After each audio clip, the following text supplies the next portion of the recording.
વડાપ્રધાન મોદીએ ગુરુવારે કર્ણાટકની મુલાકાત લીધી. મોદીએ કર્ણાટકના યાદગીર અને કુલબિર્ગ જિલ્લાની મુલાકાત લીધી. અહીં તેમણે પીવાના પાણી સંબંધિત વિકાસલક્ષી યોજનાઓ અને એક નેશનલ હાઈવે ડેવલપ પ્રોજેક્ટનો શિલાન્યાસ અને ઉદ્ઘાટન કર્યું હતું.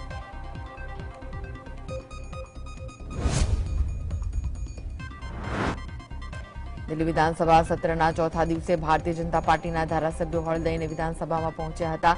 ધારાસભ્યોએ કેજરીવાલ સરકાર પર આરોપ લગાવ્યો છે કે દિલ્હી સરકારે ખેડૂતોનો દરજ્જો છીનવી લીધો છે.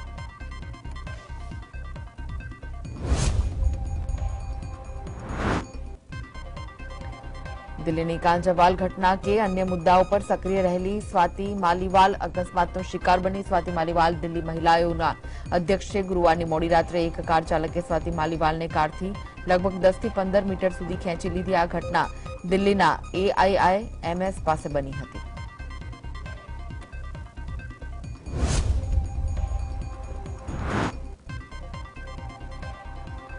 દેશની રાજધાની દિલ્હીના જંતર મંતર પર પહેલવાનોનો વિરોધ ચાલુ છે. ભારતીય કુસ્તી સંઘના પ્રમુખ બ્રિજભૂષણ શરણસિંહ પર રેસલર્સે જાતીય સતામણી સહિત અનેક ગંભીર આરોપો લગાવ્યા. દરમિયાન ફોગાટની એક બહેન પણ બીજેપીના નેતા બબીતા ફોગાટ કેન્દ્ર સરકારનો સંદેશો લઈને પહેલવાનોની વચ્ચે પહોંચી હતી.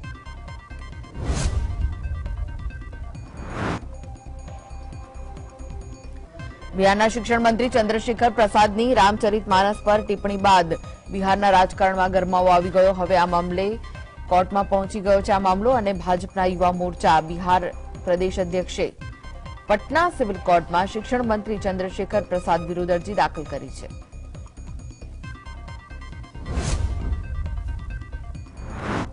રાજસ્થાનમાં ચૂંટણી નજીક આવતા રાજકીય ગરમાવો જોવા મળ્યો. કોંગ્રેસના નેતા પૂર્વ નાયબ મુખ્યપ્રધાન સચિન પાયલટે પેપર લીક મુદ્દે સવાલો ઉઠાવ્યા. સચિન પાયલટે મારવાડની મુલાકાત દરમિયાન કહ્યું હતું કે પરીક્ષાનું પેપર વારંવાર લીક થાય તે કમનસીબી છે. હું ગુનેગારો સામેની કાર્યવાહીનું સ્વાગત કરું છું. બિહારના બક્સરમાં મુખ્યમંત્રી નીતિશકુમારના કાફલાને આગળ જવા દેવા માટે 2 પેસેન્જર ટ્રેનોને રોકવામાં આવી હતી. આ અંગે માહિતી આપતા એક મુસાફરે જણાવ્યું હતું કે મારે દિલદારનગર જવાનું હતું, પરંતુ અમારી ગાડી રોકવામાં આવી હતી, જેથી અમે પગપાળા ચાલીને આગળના સ્ટેશનેથી બીજું વાહન પકડવું પડશે. 19 જાન્યુઆરી દિલ્હીના પશ્ચિમ બિહાર વિસ્તારમાં એક દિવાલ પર ખાલિસ્તાન જિંદાબાદના નારા લખવામાં આવ્યા હતા. આ બનાવની જાણ દિલ્હી પોલીસને થતા પોલીસે સ્થળ પર પહોંચી ખાલિસ્તાન જિંદાબાદના નારા સાફ કરાવ્યા.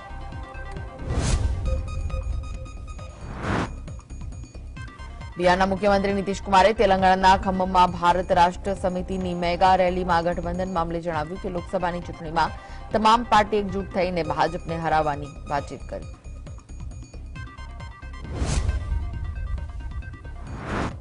ભારતીય કુસ્તીમાં અચાનક તોફાન આવી ચડ્યું છે. વિનેશ ફોગાટ, બજરંગ પુનિયા સમેત લગભગ 30 પહેલવાન ભારતીય કુસ્તી સંઘ વિરુદ્ધ દિલ્હીના જંતર મંતર પર ધરણામાં બેસી ગયા. ત્યારે કોંગ્રેસ મહાસચિવ પ્રિયંકા ગાંધીએ ભારતનું પ્રતિનિધિત્વ કરતી વિનેશ ફોગાટ અને અન્ય પહેલવાનોના આરોપોને યોગ્ય ઠેરવ્યા છે.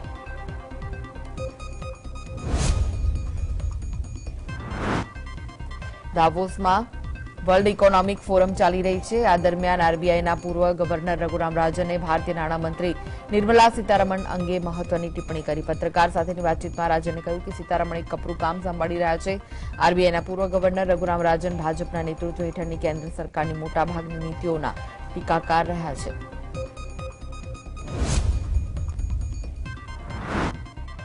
ઉત્તર પ્રદેશ સરકારે ગુરુવારે લખીમપુર ખીરી હિંસા મામલે આરોપીઓમાંથી એક કેન્દ્રીય મંત્રી અજયકુમાર મિશ્રાના પુત્રની જામીન અરજી પર સુપ્રીમ કોર્ટમાં વિરોધ કર્યો હતો.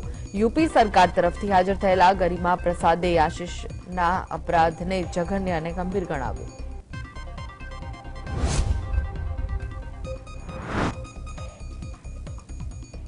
મધ્યપ્રદેશના વિધાનસભા ચૂંટણી પહેલા ફરી એકવાર ઇલેક્ટ્રોનિક વોટિંગ મશીનને વિવાદ ઉભો થયો છે. કોંગ્રેસના રાજ્યસભાના સાંસદ અને પૂર્વ મુખ્યમંત્રી દિગ્વિજયસિંહે કહ્યું કે વીવીપેટથી જ ચૂંટણીનું પરિણામ જાહેર કરવું જોઈએ. આની પહેલા દિગ્વિજયસિંહે ઈવીએમ અને આરવીએમ મશીન લઈને ટ્વીટ કર્યું હતું.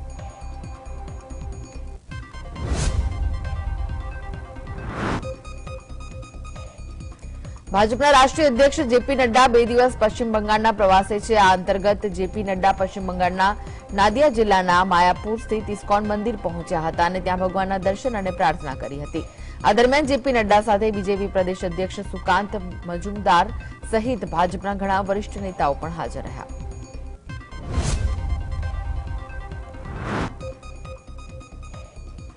રિઝર્વ બેંકના ભૂતપૂર્વ ગવર્નર રઘુરામ રાજને જણાવ્યું કે વૈશ્વિક આર્થિક વૃદ્ધિને પ્રભાવિત કરવા માટે ભારતીય ચીનની જગ્યાએ લેશે તે વિચારવું અકાળ હશે, પરંતુ આગળ જતા પરિસ્થિતિ બદલાઈ શકે છે.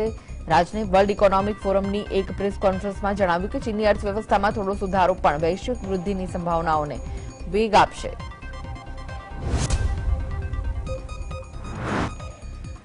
તો ભારત સરકાર 2015 થી 2022 ની વચ્ચે હજારો વેબસાઇટ્સ અને પોસ્ટ્સ પર તવાઈ બોલાવી છે. ત્યારે આ 7 વર્ષના સમયગાળા દરમિયાન 55,580 વેબસાઇટ્સને બ્લોક કરી દીધી છે, તેમજ કેટલી પોસ્ટ પણ ડિલીટ કરી દેવામાં આવી છે. પોસ્ટને બ્લોક કરવામાં આવી હતી. સોફ્ટવેર ફ્રીડમ લો સેન્ટર અથવા FSLC અનુસાર આ રિપોર્ટ જાહેર કરવામાં આવ્યો. પોર્નોગ્રાફી સહિત જાતીય સતામણી કરતી અનેક સોશિયલ મીડિયા સાઇટને બંધ કરી દીધી છે.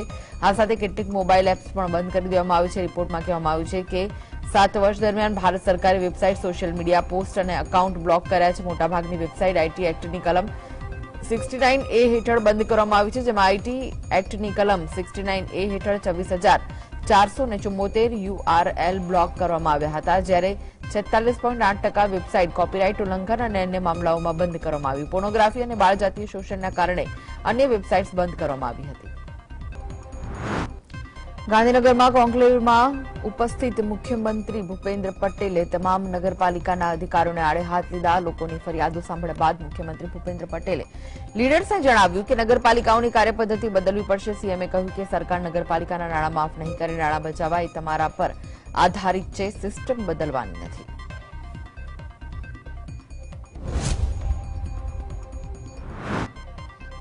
ભાજપની પ્રદેશ કારોબારીમાં મહત્વનો નિર્ણય લેવાયો. ભાજપ દ્વારા 5 સ્ટાર કલ્ચરને તિલાંજલિ અપાશે. ભાજપની કારોબારીની બેઠકમાં આવનાર નેતાઓએ કાર્યકરોના ઘરે રોકાણ કરવું પડશે. હોટલ અને ફાર્મ હાઉસમાં રોકાણ પર રોક લગાવી છે. ભાજપના કાર્યકર્તાઓ સાથે આત્મીયતા વધે તેવો પ્રયાસ હાથ ધરાય છે.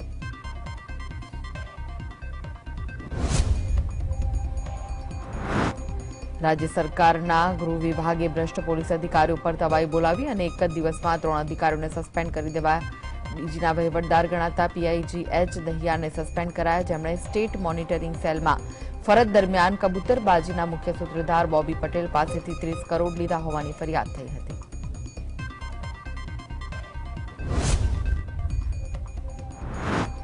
પાટણના કોંગ્રેસી ધારાસભ્ય કિરીટ પટેલ ગુજરાત રાજ્યના ઉર્જા મંત્રીને પત્ર લખ્યો છે. ધારાસભ્ય કિરીટ પટેલે પત્ર લખી ખેડૂતોને સમયસર વીજ મળે તે પ્રકારનું આયોજન કરવાની માંગ કરી, તેમજ ખેડૂતોને દિવસે વીજ પુરવઠો ન મળતા હાલાકી પડી રહી છે, જેને લઈ દિવસે વીજળી મળે તેવી માંગ કરી છે.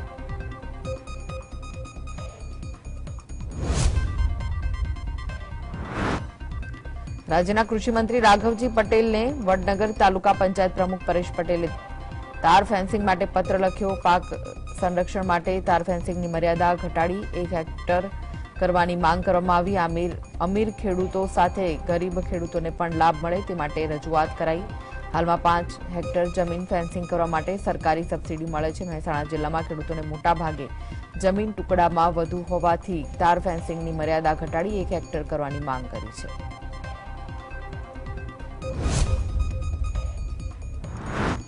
યુનિટ દીઠ વીજળીના દરમાં 25 પૈસાનો વધારો કરાયો, જેને લઈને આમ આદમી પાર્ટીના કાર્યકર્તાઓ દ્વારા કલેક્ટર કચેરી ખાતે વિરોધ પ્રદર્શન કરવામાં આવ્યું. ઉગ્ર સૂત્રોચ્ચાર કરીને એડિશનલ કલેક્ટરને આવેદનપત્ર આપવામાં આવ્યું. સાથે જ જો આગામી સમયમાં યોગ્ય નિર્ણય અને આ ભાવ વધારો પાછો ખેંચવામાં નહીં આવે તો ઉગ્ર આંદોલન પણ કરવામાં આવશે તેવી ચીમકી પણ ઉચ્ચારવામાં આવી છે.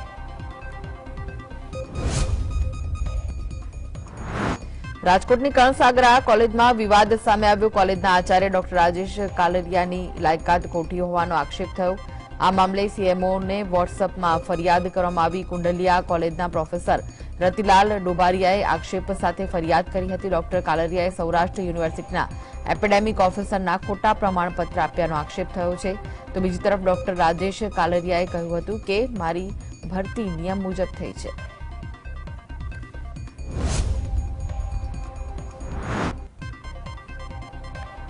ભાભરમાં કેજીબી વી ગર્લ્સ હોસ્ટેલમાં ધોરણ 6 થી 8 ની શાળા કાર્યરત છે. હોસ્ટેલમાં 200 દીકરીઓ અભ્યાસ કરે છે, જેમાં 97 દીકરીઓ ધોરણ 6 થી 8 માં અભ્યાસ કરે છે. પરંતુ સરકારે પરિપત્ર જાહેર કરી ધોરણ 6 થી 8 મર્જ કરવા તેમજ દીકરીઓને ગામની અન્ય શાળામાં મૂકવાનું જણાવ્યું. જે અંગેની વાલીઓને જાણ થતા વાલીઓએ કેજીબીવી હોસ્ટેલ પહોંચી વિરોધ દર્શાવ્યો. તો વાવ ધારાસભ્ય જ્ઞાનીબેન ઠાકોર શાળાએ પહોંચ્યા, સમગ્ર મામલો થાળે પાડ્યો.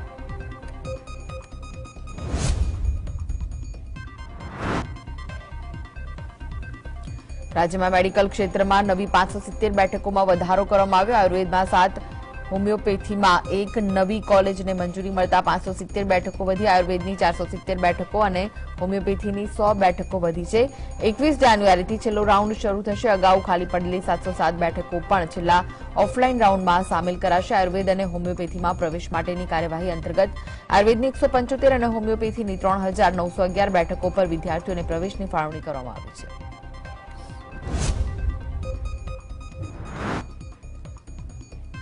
નગર પ્રાથમિક શિક્ષણ સમિતિ અમદાવાદની 439 શાળાઓ અત્યારે કાર્યરત છે, જેમાં 1,66,000 વિદ્યાર્થીઓ અભ્યાસ કરી રહ્યા છે.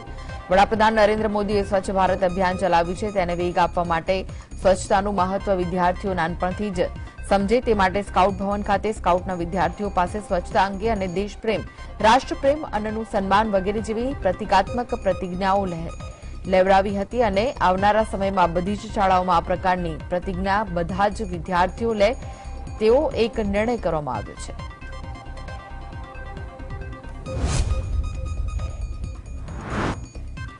જામનગરમાં કડકડતી ઠંડીના કારણે શાળાના સમયમાં ફેરફાર કરવામાં આવ્યો. શહેરમાં સવારની શાળાનો સમય 7:30ની જગ્યાએ 8 વાગ્યાનો કરવામાં આવ્યો. શહેરની 44 સરકારી શાળા તેમજ જિલ્લાની 663 શાળામાં સમય 30 મિનિટ મોડો કરાયો છે.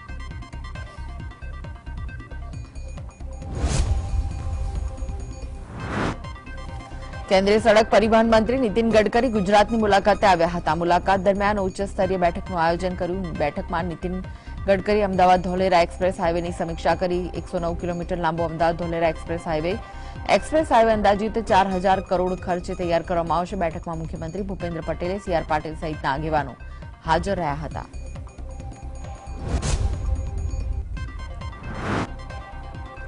રાજ્યમાં ઠંડીમાંથી રાહત મળવાની આગાહી વચ્ચે ઠંડીનો ચમકારો યથાવત જોવા મળ્યો. નલિયામાં ગુરુવારે 7.2 ડિગ્રી તાપમાન નોંધાયું. તો બીજી તરફ રાજ્યના અન્ય મહાનગરોમાં અમરેલીમાં 9.3 ડિગ્રી, ડીસામાં 10.7 ડિગ્રી, ભુજમાં 11.7 ડિગ્રી, ગાંધીનગરમાં 11.7 ડિગ્રી, રાજકોટમાં 11.9 ડિગ્રી, ભાવનગરમાં 12 ડિગ્રી, વડોદરામાં 12.6 ડિગ્રી અને અમદાવાદમાં 13.4 ડિગ્રી સેલ્સિયસ તાપમાન નોંધાયું. ગુજરાતના અનેક ગામોમાં નીલગાય અને જંગલી ભૂંડનો ત્રાસ સતત વધી રહ્યો છે. શિયાળાની સિઝન હોવાથી ખેડૂતોએ રવિ પાકમાં ઘઉં, જીરું સહિતના પાકો ખેતરમાં મહામહેનતે વાવણી તો કરી, પરંતુ ત્યારે જંગલી ભૂંડ તથા નીલગાયના ત્રાસના કારણે ખેડૂતો ખૂબ પરેશાન છે. ત્યારે ભાવનગર જિલ્લાના મહુવા, પાલીતાણા, તળાજા તાલુકાના ગામોમાં નીલગાય અને જંગલી ભૂંડના ત્રાસના કારણે ખેડૂતો ત્રસ્ત બની ગયા છે.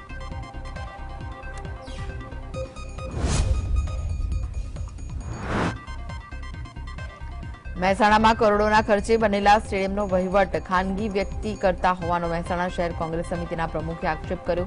મહેસાણા શહેર કોંગ્રેસ સમિતિના પ્રમુખ ભૌતિક ભટ્ટના આક્ષેપ મુજબ માત્ર 2500 રૂપિયાને લઈને ખાનગી વ્યક્તિ ક્રિકેટ રમાડવામાં આવી રહ્યા છે. સ્ટેડિયમમાં કરોડોના ખર્ચ બાદ જાળવણીનો અભાવ જોવા મળી રહ્યો છે.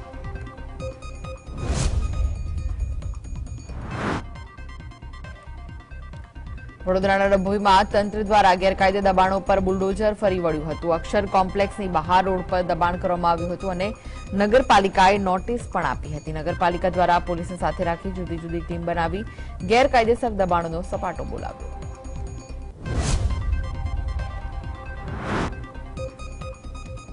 તો નસવાડીના ગઢબોરિયાદ સામૂહિક કેન્દ્રમાં 14 વર્ષ જૂની એમ્બ્યુલન્સ કાર્યરત છે. આ એમ્બ્યુલન્સ 2 લાખ કિલોમીટર ફરી ગઈ છે. જૂની એમ્બ્યુલન્સ દ્વારા જીવના જોખમે પ્રસૂતિવાળી મહિલાઓ તેમજ કુટુંબ નિયોજનના ઓપરેશન માટે મહિલાઓને નસવાડી સામૂહિક આરોગ્ય કેન્દ્રમાં લાવવામાં આવે છે. એમ્બ્યુલન્સ માટે બ્લોક હેલ્થ ઓફિસરે વારંવાર રજૂઆત કરવા છતાં તંત્ર એમ્બ્યુલન્સને બદલતું નથી. જિલ્લાના અધિકારીઓ પણ જાણે અકસ્માતની રાહ જોઈ રહ્યા હોય તેવું લાગી રહ્યું છે. આદિવાસી વિસ્તારના વિકાસ માટે સરકાર કરોડો રૂપિયાની ગ્રાન્ટ ફાળવે છે, ત્યારે ગઢબોરિયાદ દવાખાના માટે એમ્બ્યુલન્સની ફાળવણી કરવાની.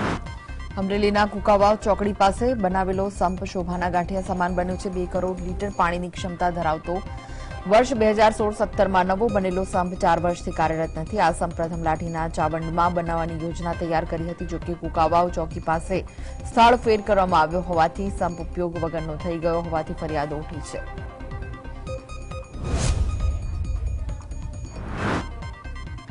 ગાંધીનગર ઉત્તર બેઠકના ભાજપના ધારાસભ્યે રાજ્યના ઉર્જા પ્રધાનને પત્ર લખીને રજૂઆત કરી. ગાંધીનગર સીમાડે આવેલા થર્મલ પાવર સ્ટેશનમાંથી નીકળતા પ્રદૂષણયુક્ત ધુમાડાના કારણે સ્થાનિકોના સ્વાસ્થ્ય સાથે ચેડા થઈ રહ્યા છે.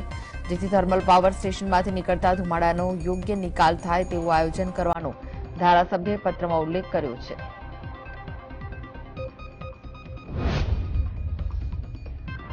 અમદાવાદ મહાપાલિકા દ્વારા શહેરમાં પેપર કપ પર પ્રતિબંધ લગાવી દેવાયો છે અને શુક્રવારથી તેનો કડક અમલ થવાનો છે. જોકે પેપર કપના નિર્ણય પર મેયર અને કમિશનરના વિચારોમાં વિરોધાભાસ જોવા મળ્યો. સાથે જ paper cup association paper cup પર પ્રતિબંધના નિર્ણયને અયોગ્ય ઠેરવવામાં આવ્યો છે.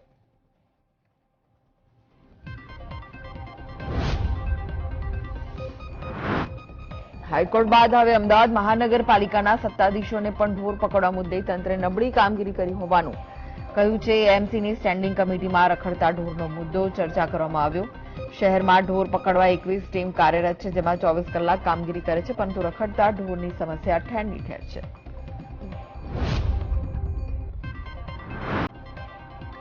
વિધાનસભાની ચૂંટણીમાં ભાજપની 156 બેઠકથી ઐતિહાસિક જીત બાદ સુરતમાં વડાપ્રધાન મોદીની ખાસ ગોલ્ડન મૂર્તિ તૈયાર કરાઈ. રાધિકા જેન્સ કંપની 156 ગ્રામની પીએમ મોદીની ભવ્ય સોનાની મૂર્તિ બનાવવામાં આવી. 20 કારીગરો 7 મહિનામાં અંદાજિત 11 લાખના ખર્ચે સોનાની પીએમ મોદીની મૂર્તિ તૈયાર કરી છે.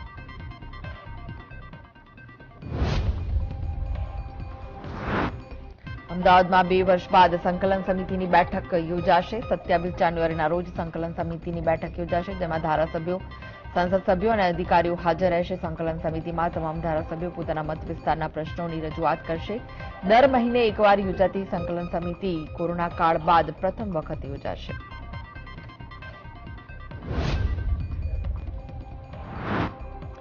સુરતમાં ગુડ સમેટન એવોર્ડ અંતર્ગત જિલ્લા કલેક્ટર કચેરીએ બેઠક યોજાઈ, જેમાં ધારાસભ્ય, આરટીઓ અધિકારી સહિત પોલીસ અધિકારીઓ હાજર રહ્યા. બેઠકમાં 4 પોલીસ જવાનો અને 1 રાહદારીનું ગુડ સમેટન એવોર્ડથી સન્માન કરાયું. 5000ના પુરસ્કાર સહિત સન્માનપત્ર આપવામાં આવ્યા હતા. વડોદરા સહિત રાજ્યભરમાં તાજેતરમાં માર્ગ સલામતી સપ્તાહની ઉજવણી કરવામાં આવી હતી, પરંતુ સપ્તાહની ઉજવણી બાદ સ્થિતિ ઠેરની ઠેર હોવાનું સામે આવ્યું. વડોદરાના જેતપુર સર્કલ પાસે આવેલા ક્રોકરીના શોરૂમમાં મહિલા કાર લઈને ખરીદી કરવા આવી હતી. ખરીદી પૂર્ણ થયા બાદ મહિલા પરત ફરી રહી હતી. દરમિયાન મહિલાએ કાર પરનો કાબુ ગુમાવતા કાર ક્રોકરીના શોરૂમના કાચના દરવાજે ભટકાઈ. અચાનક શોરૂમમાં ધડાકા સાથે કાર ઘૂસી જતા ખરીદી કરવા માટે આવેલા લોકોમાં નાસભાગ મચી ગઈ. બનાવના પગલે પોલીસ પણ ઘટના સ્થળે દોડી આવી હતી. ભિલોડાના ભૂતાવડ ગામે પ્રેમ લગ્ન મામલે તંત્ર હરકતમાં આવ્યું. ભૂતાવડમાં યુવક યુવતીના આંતરજ્ઞાતીય લગ્ન મામલે વિવાદ થયો, જેમાં 17 પરિવારજનોએ ઘર છોડવાનો આક્ષેપ કર્યો. ત્યારે સમગ્ર ઘટનાને લઈને જિલ્લા પોલીસ વડાએ જિલ્લા વહીવટીતંત્રના અલગ અલગ વિભાગોને ગામની મુલાકાત માટે આદેશ કર્યા. જિલ્લા પોલીસ વડાનું કહેવું છે કે બંને પરિવારના આગેવાનોને સમજાવવાના પ્રયાસો કરવામાં આવી રહ્યા છે. એલસીબી, એસઓજી સહિત લોકલ પોલીસ પણ ગામમાં તૈનાત કરાઈ છે. બોટાદમાં દેવીપૂજક સમાજની 9 વર્ષની છોકરી સાથે દુષ્કર્મ કરી હત્યા કરવામાં આવી, જેના પડઘા રાજ્યભરમાં પડ્યા. અમદાવાદમાં દેવીપૂજક સમાજના લોકો દ્વારા ઉગ્ર વિરોધ પ્રદર્શન કરવામાં આવ્યું. ન્યાયની માંગણી સાથે કલેક્ટરને આવેદનપત્ર આપવામાં આવ્યું.